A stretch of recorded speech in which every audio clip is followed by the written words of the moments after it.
ముఖ్యంగా ఈ రోజు రాజా నేను నన్ను క్షమిస్తే ఒక మాట చెప్తా. ఈ రోజు నేను రావడానికి ఏకైక కారణం మా చెల్లె నాగదుర్గ. ఎందుకంటే పోస్టర్ రిలీజ్ రోజు నాకు ఒక మెసేజ్ పెట్టింది, అన్న నా తొలి అడుగులో మీతో కలిసి నా తొలి అడుగు పడబోతుంది, నువ్వు పాట రాసిన చిత్రం ద్వారా నేను పరిచయం అవుతున్నా, నువ్వు ఖచ్చితంగా రావాలి అంటే ఆ రోజు నాకు అసలు వీలు కాలేదు. కానీ ఈ రోజు ఖచ్చితంగా మన టీజర్ ఆవిష్కరణ రోజు నాగదుర్గ కోసం ఖచ్చితంగా రావాలని మా చెల్లి కోసం ఇక్కడ దాకా రావడం జరిగింది. అఫ్ కోర్స్ మీకోసం 100%, అక్కడికి 50% ఎక్కువ, 150% రావడానికి కారణం ఇది. మీరందరూ కూడా ఈ మూవీ చూడండి, సపోర్ట్ చేయండి. అండ్ యూట్యూబ్ లో ఎలాగో నన్ను సపోర్ట్ చేశారో, ఇప్పుడు ఇంత మంచి స్టోరీకి నన్ను సెలెక్ట్ చేసినందుకు మా డైరెక్టర్ రాజ్కుమారి అన్నకి థ్యాంక్ యూ సో మచ్. మేమందరం బిఫోర్ యూట్యూబ్ నుంచి వర్క్ చేస్తున్నాం కాబట్టి అందరూ ఇక్కడ ఉన్న వాళ్ళందరూ.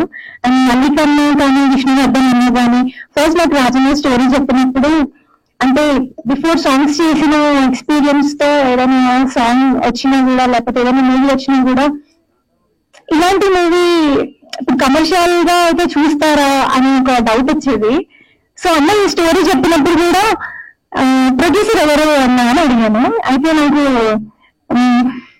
ఇవాళ మల్లికన్న మాట్లాడడం మేమందరం కూడా ఇక్కడ అందరం కూడా ఫస్ట్ టైం చూసామండి. అందరూ సినిమాలో నటించిన అందరూ కష్టపడ్డారు, వాళ్ళందరికీ చాలా థ్యాంక్స్. వచ్చిన వాళ్ళందరికీ చాలా థ్యాంక్స్. మమ్మల్ని ఇంకా ముందుకు తీసుకుపోవాలని మేము కోరుకుంటున్నాం. ఈ సినిమా కలిగి వనాల నేపథ్యంలో ఉంటుంది అనగానే అందరూ మాట్లాడేటప్పుడు ఇది కమర్షియల్ సినిమా కాదు అని అంటున్నారు. మాట్లాడేటప్పుడు డెఫినెట్లీ ఇది కమర్షియల్ సినిమా, పక్కా కమర్షియల్ సినిమా. ఎట్లా కమర్షియల్ సినిమా అంటే ఒక మనిషిని హత్తుకుంటుంది, ఒక హృదయానికి టచ్ చేస్తుంది. ప్రతి మనిషి దీన్ని చూసి వాళ్ళ మొదల్లో ఒక ఆలోచన రేపిస్తుంది. ప్రతి ఒక్కరికి సినిమా చూసి బయటకు వచ్చిన తర్వాత ఒక చిన్న చెట్టు చూసినా దండం పెట్టుకోవాలనిపిస్తుంది. అప్పుడు ఎందుకు కమర్షియల్ కాదు ఇది? ఖచ్చితంగా ఇది కమర్షియల్ సినిమానే. ఈ సినిమా ఇప్పుడు అందరికీ అవసరం.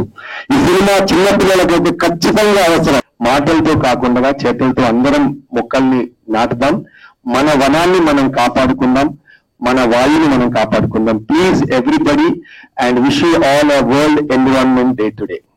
God bless earth, God bless us all, and God bless Narad. Boss is back లాగా ఆఫ్టర్ లాంగ్ టైం. రాజన్న ఈ సినిమా హిట్ కావాలి, అందరికీ మంచి పేరు రావాలని, అవార్డు కొట్టాలని ఆ భగవంతుని కోరుకుంటున్నా. Thank you very much. Thank you. And Nagadurga, God bless you. కళ్ళల్లో నీళ్లు పట గారినాయి. ఏం మనిషిని ఏమనలే, వాని భూమి కాదు ఏం కాదు, వచ్చి ఎచ్చిడి పని అల్పం పని చేస్తారు. చెట్లను ఎట్లా అల్పం పని చేసుకుంటే నరుకుతున్నారు. రోడ్డు పక్కన 2 పక్కల అది నేషనల్ హైవే.